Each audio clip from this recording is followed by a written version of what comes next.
अस्सलाम वालेकुम dear student, welcome to I am chemist. This is Imran और आज की जो वीडियो है इसके अंदर हम चैप्टर नंबर 9 स्टार्ट करने वाले हैं। क्लास 10th की केमिस्ट्री है हमारे पास और जो चैप्टर है दैट इज़ केमिकल इक्विलिब्रियम। ठीक है, केमिकल इक्विलिब्रियम को हम पढ़ेंगे as per S L O based. ठीक है, S L O based mean student learning outcomes. अब ये जो हमारे पास लेक्चर होगा ये बेस करेगा कॉन्सेप्ट बेस्ड। ठीक है, कि इसके अंदर जो भी कॉन्सेप्ट्स होंगे वो आपको मैं बताऊंगा। अगर आप पंजाब बोर्ड के स्टूडेंट हो और अगर आप के पी बोर्ड के हैं या फेडरल बोर्ड के स्टूडेंट हैं तो ये जो लेक्चर होगा ये आपके लिए बहुत ज़्यादा हेल्पफुल होगा।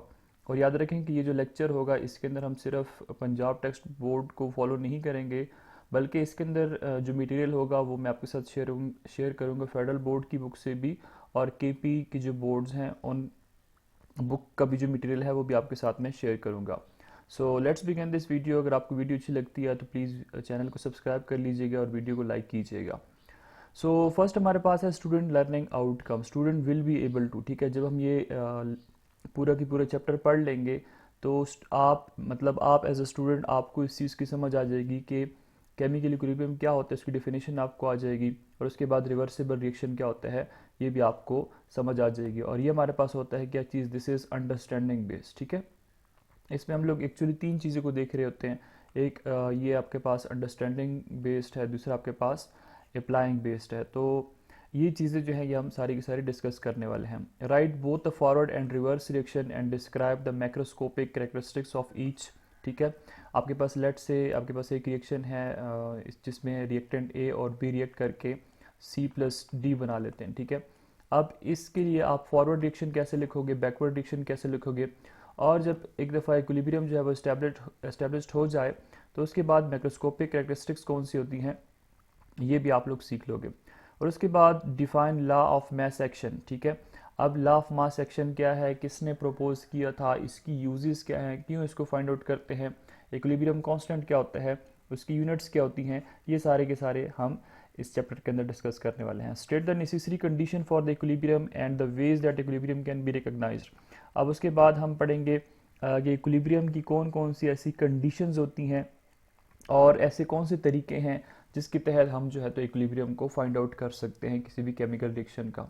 Right the equilibrium constant expression of a reaction. आपके पास ये ए प्लस बी प्लस ये सी प्लस डी दे रहे हैं प्रोडक्ट्स, तो इसके लिए आप इक्विलिब्रियम कांस्टेंट की जो यूनिट है या जो वह क्या कहते हैं इसको एक्सप्रेशन है वो कैसे लिखोगे।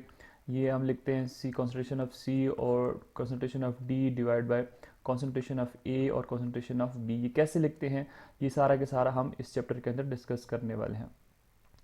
So let's begin this chapter. सबसे पहले हमारे पास है इंट्रो।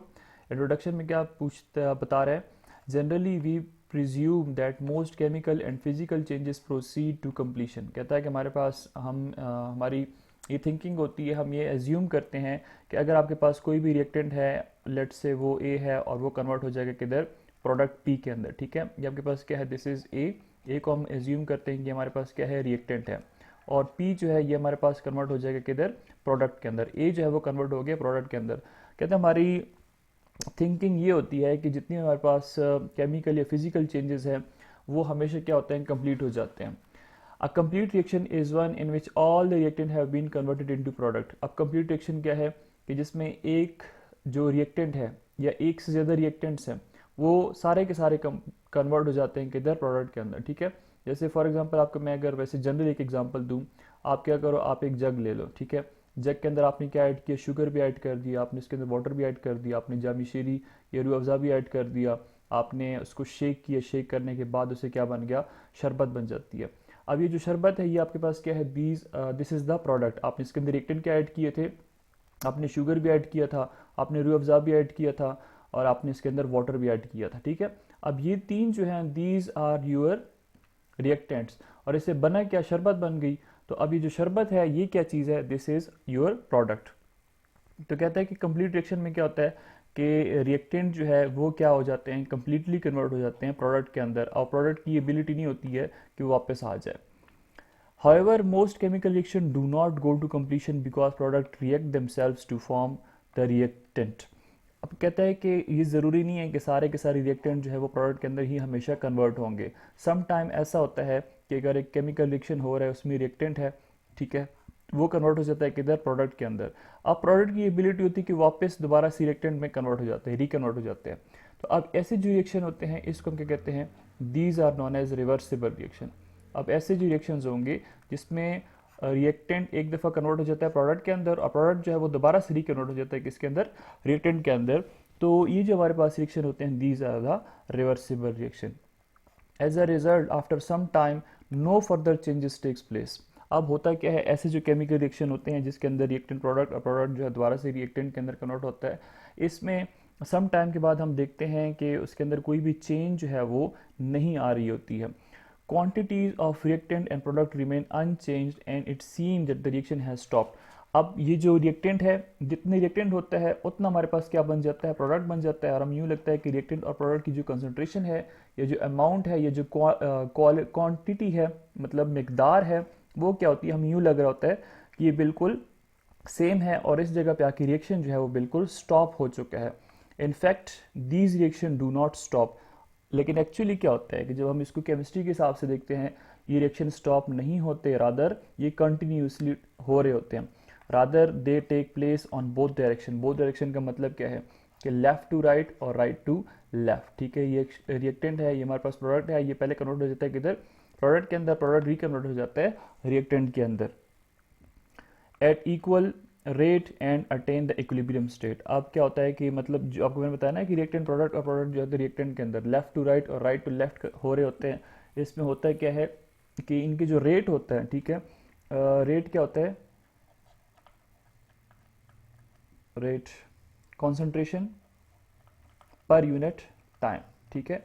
टाइम के साथ कॉन्सेंट्रेशन में कितनी चेंजेस आ रही हैं इसको हम रिप्रेजेंट करते हैं किसके अंदर, कॉन्सेंट्रेशन पर यूनिट टाइम। और R इज इक्वल टू सी, ठीक है। सी को हम ब्रैकेट के अंदर बंद कर देते हैं, ब्रैकेट क्या रिप्रेजेंट कर रही है, कॉन्सेंट्रेशन, और उसके बाद हमारे पास टाइम जो है दैट इज टी। और कॉन्सेंट्रेशन की जो यूनिट होती है वो हम मेजर करते हैं मोल पर डेसीमीटर क्यूब, और टाइम जो होता है दैट इज टी। तो ये चीज़ आपने याद रखनी है कि कॉन्सेंट्रेशन को हम लेते हैं किसके अंदर, मोल पर डेसीमीटर क्यूब के अंदर।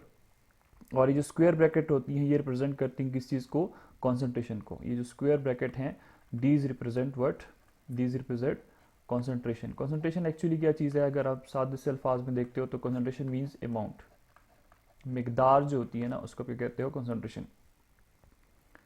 अब इसके अंदर एक और चीज़ आ गई, इक्विलिब्रियम स्टेट। अब इक्विलिब्रियम स्टेट क्या होती है, इक्विलिब्रियम स्टेट वो स्टेट होती है जहाँ पे जो रेट है रिएक्टेंट का कन्वर्ट होना प्रोडक्ट के अंदर, प्रोडक्ट का रिकन्वर्ट होना रिएक्टेंट के अंदर, वो क्या हो जाता है, दैट बिकम इक्वल, ठीक है। वो पॉइंट जहाँ पे रेट ऑफ फॉरवर्ड रिएक्शन और रेट ऑफ बैकवर्ड रिएक्शन जो है वो इक्वल हो जाए। जैसे फॉर एग्जांपल आपके पास एक झूला होता है जिसको आप आई थिंक सो सीसॉ कहते हो।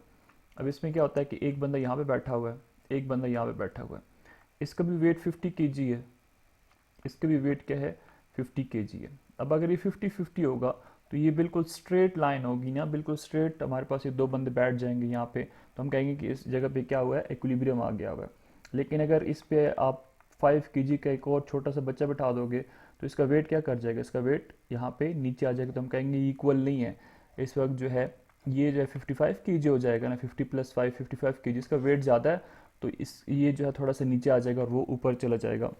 लेकिन जब ये 5 kg का जो बच्चा है इसको हम यहाँ से दोबारा रिमूव कर देंगे तो इसका वेट 50 kg रह जाएगा, दोबारा से क्या हो जाएगा, स्ट्रेट हो जाएगा। तो इक्विलिब्रियम कोई ये जनरल एग्जांपल आपको मैंने दी। इक्विलिब्रियम भी ऐसी कोई चीज़ होती है कि जब आपके पास क्या है, रेट जो है, rate of forward reaction, forward reaction मतलब कि जब रिएक्टेंट कन्वर्ट हो रहा था प्रोडक्ट के अंदर, that equalises to the rate of backward reaction. Backward reaction क्या है कि जब आपके पास प्रोडक्ट जो है वो दोबारा से रिकन्वर्ट हो जाता है तो उसको आप क्या कहते हो, बैकवर्ड रिएक्शन। तो अब ये पॉइंट जहाँ पे rate of forward reaction equalise हो जाता है रेट ऑफ बैकवर्ड रिएक्शन के, उस पॉइंट को क्या कहते हो या उस स्टेट को क्या कहते हो, that is the equilibrium state. Such reactions are called reversible reaction. Many examples of physical and chemical equilibrium are found in nature. अब इसके बाद हम आगे पढ़ेंगे कि ऐसी कौन सी एग्जांपल्स हैं रिवर्सिबल रिएक्शन की। अब ये जो रिएक्शन है जहाँ पे rate forward reaction backward reaction की हम बात कर रहे होते हैं, यहाँ पे जब हम बात करते हैं कि लेफ़्ट टू राइट और फिर राइट टू लेफ़्ट उन रिएक्शन को आप क्या कहते हो, these are known as reversible reaction. और वो रिएक्शन जो कि सिर्फ एक ही डायरेक्शन में चले जाते हैं, दोबारा से प्रोडक्ट जो है वो रिकन्वर्ट नहीं होते। जैसे आपको मैंने बताया कि आपके पास रिएक्टेंट ए है, ये कन्वर्ट हो जाता है पी के अंदर, प्रोडक्ट के अंदर। अब इसकी ये एबिलिटी नहीं होती कि प्रोडक्ट दोबारा से कन्वर्ट हो जाता है रिएक्टेंट के अंदर, तो इसको आप क्या कहते हो, these are known as irreversible reaction. अब आगे क्या लिखा हुआ है कि वी ओ और existence to equilibrium phenomena taking place in atmosphere. अब कहता है कि हम जब अपने एटमॉस्फेयर में रह रहे हैं तो हम इक्विलिब्रियम फिनोमेना को ऑब्जर्व करते हैं। कैसे ऑब्जर्व करते हैं, we inhale oxygen and exhale carbon dioxide. अब ये तो आपको पता होगा कि जब इंसान है, जब वो इनहेल करता है, जब वो सांस लेता है अपनी नोज़ के थ्रू, तो अंदर क्या चीज़ जाती है, ऑक्सीजन इंटर होती है। लेकिन जब वो एक्सहेल करते हैं, ठीक है, इनहेल के टाइम क्या होता है, जब सांस लेते हैं तो उस वक्त ऑक्सीजन अंदर जाती है, लेकिन जब एक्सहेल करते हैं, जब सांस बाहर की तरफ निकालते हैं, तो उस वक्त क्या होता है, कार्बन डाइऑक्साइड गैस जो है वो बाहर निकल आती है। इसी तरह while plants consume carbon dioxide. अब प्लांट्स क्या करते हैं, ये जो आपको मैंने चीज़ बताई है ये किसके लिए है, दीज आर फॉर ह्यूमंस। लेकिन अगर आप प्लांट्स की बात करते हो, प्लांट्स जब इनहेल करते हैं तो कार्बन डाइऑक्साइड अंदर लेकर जाते हैं, लेकिन जब एक्सहेल करते हैं तो ऑक्सीजन बाहर निकालते हैं। अब इंसानों को क्या चीज़ चाहिए इनहेलेशन के लिए, ऑक्सीजन। कौन प्रोवाइड कर रहा है, प्लांट्स, ठीक है।